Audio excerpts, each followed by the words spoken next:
آج کا موضوع ایک ایسا موضوع ہے جو کہ نہ صرف روس اور امریکہ تک محدود ہے بلکہ آپ سے بھی جڑا اور میرے ساتھ بھی جڑا ہے اور پوری دنیا کے ساتھ اس کا تعلق ہے، اور یہ بات ہے 2026 کی۔ 2026 کی بات آخر میں کیوں کر رہا ہوں اور اس کی وجہ ہے، اور یہ آنے والے دنوں میں ایک نئی ڈیولپمنٹ آپ دیکھیں گے، آبزرو کریں گے کہ کچھ ایسی چیزیں آپ کے سامنے آئیں گی، خاص طور پر وار ہیڈ کے حوالے سے، ایٹمی ہتھیاروں کے حوالے سے۔ تو یہ بات ہے کیونکہ امریکہ کا ایک معاہدہ ہے رشیا کے ساتھ، تو وہ معاہدہ جو ہے وہ ختم ہونے جا رہا ہے، تو اس پر روس کے صدر نے باقاعدہ ایک اسٹیٹمنٹ جو ہے وہ دی ہے کہ امریکہ اس معاہدے کو ایکسٹینڈ کرے، اس میں توسیع کرے۔ بظاہر تو یہ ایک رشیا کی ایک چال لگتی ہے، لیکن اس کے پیچھے جو سیاق و سباق ہیں وہ بہت مختلف ہیں۔ چلو آج کے پس منظر پہ بات کر لیتے ہیں کہ آخر اس کی تحریک کیا ہے۔ تو شاید یہ آپ کے علم میں ہو اور شاید کچھ لوگوں کے علم میں نہ ہو کہ 2011 میں ایک ایسا معاہدہ کیا گیا تھا امریکہ اور رشیا کے درمیان کہ وہ ایٹمی ہتھیاروں کو آگے مزید نہیں بڑھائیں گے اور اپنے ایٹمی جو وار ہیڈ ہیں ان کو صرف محدود رکھیں گے 1550 کے فگر کے آس پاس، اور اس کے ساتھ ہی مانیٹرنگ ہوگی، یعنی کہ دونوں ممالک کی جو ایجنسیز ہیں وہ ایک دوسرے کے وار ہیڈ کو مانیٹر کریں گی کہ آیا امریکہ کے پاس کتنے ہتھیار ہیں اور رشیا کے پاس کتنے ہتھیار ہیں، تو ان دونوں کو مانیٹر کیا جائے گا، سرویلنس کی جائے گی تاکہ یہ اپنا ایٹمی پروگرام جو ہے وار ہیڈ اس کو مزید توسیع نہ دیں۔ اب 2026 آنے والا ہے، اب گھڑیاں جو ہیں وہ اس وقت کا انتظار کر رہی ہیں کہ کب یہ معاہدہ دوبارہ توسیع کی طرف جاتا ہے۔ بظاہر تو یہ ایک کاغذ کے تک محدود ایک معاہدہ تھا جس کا مقصد تھا کہ وار ہیڈ کو روکا جائے،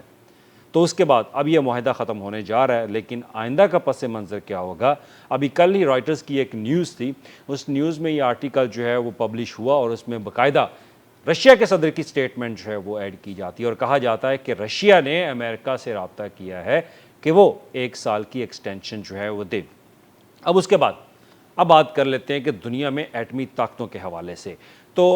ایک بار پھر یہ تاریخ میرا خیال زیادہ تر لوگ تو جانتے ہیں، لیکن آپ کے سامنے ایک تاریخ جو ہے وہ بتا دیتا ہوں کہ کب کب پوری دنیا کے جو مختلف ممالک ہیں جن کے پاس ایٹمی ہتھیار ہیں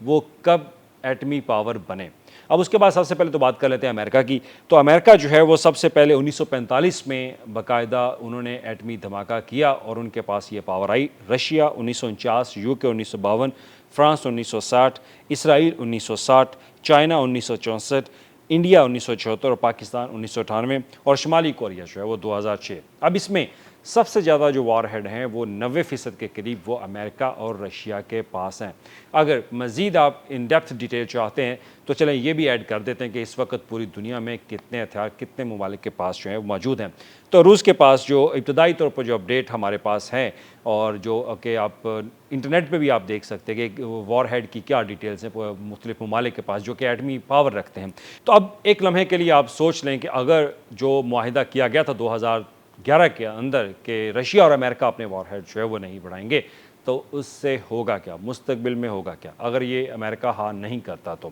لیکن اس پہ اب روس کی چال جو ہے وہ اس کو سمجھا جا رہا ہے، مختلف جو ماہرین ہیں وہ کہتے ہیں کہ یہ ایک روس کی چال ہے، وہ 1 سال کی توسیع چاہتا ہے کہ وہ توسیع کر کے، کیونکہ یوکرین میں جو جنگ جاری ہے اور اس میں بہت زیادہ جو ٹیکنالوجی ہے اس کو بھی اپ گریڈ کرنے کی کوشش جو ہے وہ کی جا رہی ہے۔ اب رشیا چاہتا ہے کہ وہ اپنی ٹیکنالوجی اپ گریڈ کرے، اور اسی لیے انہوں نے واشنگٹن سے باقاعدہ یہ رابطہ کیا کہ وہ اس معاملے کو دیکھیں اور اس پر غور کریں، اور اگر یہ واشنگٹن کی طرف سے یہ معاہدہ اس میں توسیع نہیں کی جاتی تو پھر ماسکو کے پاس جو ہے وہ چانس موجود ہیں کہ وہ اپنی اپ گریڈیشن جو ہے وہ کرے گا۔ اب اس کے بعد جو رائٹرز نے لکھا ہے انہوں نے کہا کہ پوٹن نے کہا کہ 1 سال کے لیے معاہدہ جو ہے وہ بڑھا دیں، لیکن اب سوال یہ ہے کہ آخر 1 سال ہی کیوں۔ اب اس کے بعد جو پہلے میں نے آپ کو بات بتا دی کہ رشیا کے اوپر جو ہے وہ یوکرین کی جنگ کی وجہ سے بہت زیادہ پابندیاں ہیں، اور پابندیاں ہونے کی باعث وہ اپنی ٹیکنالوجی کو جو ہے وہ اپ گریڈ نہیں کر پا رہا، اور دوسری جانب پوٹن چاہتے ہیں کہ ٹرمپ دوبارہ جو ہے وہ اس کو ریکنسیڈر کریں، کیونکہ جب بائیڈن کا دور تھا تو وہ اس کے اوپر کام نہیں کر سکے تھے، اس کو نہیں بڑھا سکے، کیونکہ جب بائیڈن کی حکومت تھی تو اس وقت رشیا اور امریکہ کے تعلقات میں کوئی لچک نہیں تھی، لیکن اب لچک دکھائی دیتی ہے، اور اس پر جو ایکسپرٹس ہیں ان کی بھی رائے یہی ہے، کیونکہ پوٹن اور ڈونلڈ ٹرمپ کے درمیان جو تعلقات ہیں ان میں کہیں نہ کہیں فلیکسیبلٹی جو ہے وہ دیکھنے میں نظر آتی ہے۔ لیکن اب اس میں ایک یہ بھی چیز ماہرین کہتے ہیں کہ ہو سکتا ہے کہ یہ دھمکی کنسیڈر کی جائے رشیا کی طرف سے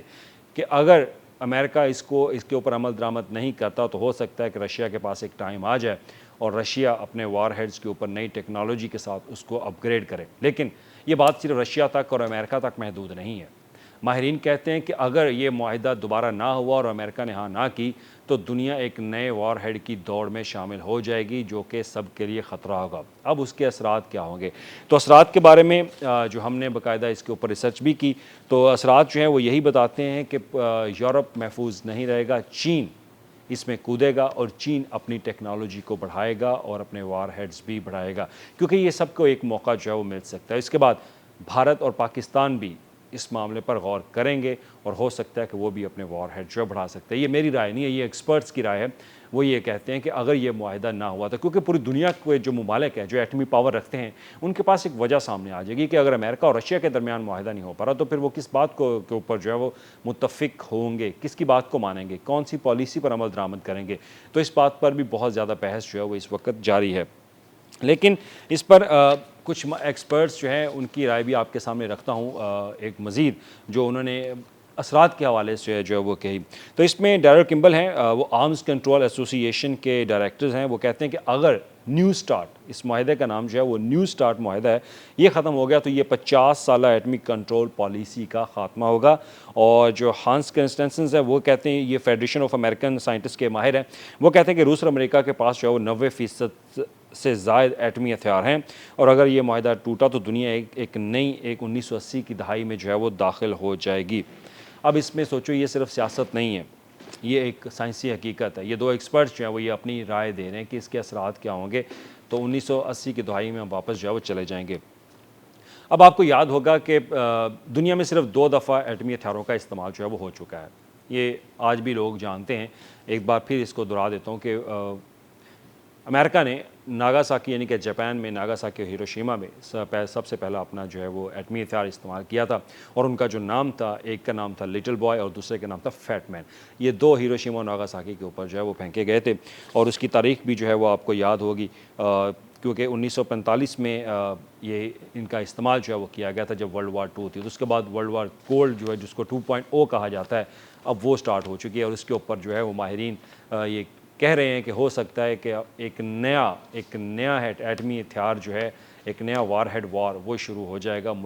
جو ایٹمی طاقت رکھتے ہیں، جو ایٹمی ہتھیار رکھتے ہیں ان کے درمیان میں. ابھی آپ کہیں بھی یہ ایشو جو ہے وہ نہیں دیکھیں گے لیکن آنے والے دنوں میں یہ آپ ایشو دیکھیں گے کہ ایک نئی دوڑ جو ہے وہ شروع ہوگی، ایک نئی ڈیولپمنٹ شروع ہوگی ہتھیاروں کے حوالے سے، ایٹمی ہتھیاروں کے حوالے سے. کیونکہ دنیا آپ دیکھ رہی ہے، جو ماہرین ایکسپرٹس ہیں وہ اس نیو سٹارٹ معاہدے کے اوپر جو ہے وہ بات کر رہے ہیں اور وہ دیکھ رہے ہیں کہ آیا امریکہ اس معاہدے کو توسیع دیتا ہے یا نہیں، اور اگر توسیع نہیں دیتا تو امریکہ کیا کرے گا. امریکہ جو ہے وہ اسپیس کے اوپر انٹرسیپٹ کرنے کی ٹیکنالوجی جو ہے وہ حاصل کرنا چاہتا ہے، یعنی کہ وہ اسپیس سے مختلف جو ایٹمی ہتھیار ہیں ان کو انٹرسیپٹ کرے گا. یہ ان کا ایک دفاعی نظام ہے اور رشیا نہیں چاہتا کہ وہ اس معاہدے کو یا اس معاہدے کو انکار کرنے کے بعد اس ٹیکنالوجی کو جو اپ گریڈ جو ہے وہ کرے. اب رشیا کی ڈیمانڈ یہ کہ وہ چاہتا ہے کہ 1 سال کی توسیع اس میں آئے اور اس میں وہ اپنی ٹیکنالوجی جو ہے وہ اپ گریڈ کر سکے. اس کی بھی کچھ شرائط ہیں، وہ شرائط تو اب کیونکہ خفیہ سیکرٹ ہے ان کے اوپر کوئی بات نہیں کر سکتا. لیکن جو ماہرین ہیں وہ یہ کہتے ہیں کہ اگر یہ معاہدہ نہ ہوا تو پھر نقصان ہے. نقصان اس وقت سے کیونکہ امریکہ اپنی ٹیکنالوجی مزید بڑھائے گا اور رشیا بھی نہیں چاہتا کہ امریکہ اس حد تک چلا جائے کہ وہ اسپیس سے انٹرسیپٹ جو ہے وہ کر سکے جو وار ہیڈز ہیں ان کو. تو لہٰذا یہ جنگ اب چلے گی، یہ ایک نئی ڈیولپمنٹ ہوگی آنے والے دنوں میں آپ دیکھیں گے. ابھی تو کیونکہ یونائٹڈ نیشن کا اجلاس جو ہے وہ جاری ہے، اس کے اوپر بات جو ہے وہ کی جا رہی ہے. امریکہ اور پاکستان اور سعودی عربیہ کے معاہدے کے اوپر بات کی جا رہی ہے، اسرائیل کے اوپر بات جو ہے وہ کی جا رہی ہے. ایٹمی وار ہیڈز کے اوپر ابھی بات جو آنے والے دنوں میں ہوگی کیونکہ 2026 کا جو سال ہے، فروری کا مہینہ، وہ بہت امپورٹنٹ ہے کیونکہ فروری کے مہینے میں یہ معاہدہ ختم ہو جائے گا. اب اس کے بعد اثرات میں نے آپ کو بتا دیے. اب اس میں کنکلوژن جو ہے وہ یہ ہے کہ اگر جو پوٹن کی طرف سے پیشکش کی گئی ہے تو یہ ایک موقع ہے، اس کو چال بھی سمجھا جا رہا ہے اور اس چال کو اگر ایسے دیکھا جائے کہ اگر امریکہ اس کے اوپر ہاں نہیں کرتا تو پھر دنیا ایک نئی دوڑ میں شامل جو ہے وہ ہو جائے گی. لیکن اب سوال یہ ہے کہ کیا پوٹن کی یہ ایک چال ہے یا اس کی کوئی ایک ایسی پیشکش ہے جس کے تحت وہ اپنی وار ہیڈز کی ٹیکنالوجی کو اپ گریڈ کرنا چاہتا ہے. آپ کیا سمجھتے ہیں؟ اس پر کمنٹس ضرور دیجیے گا.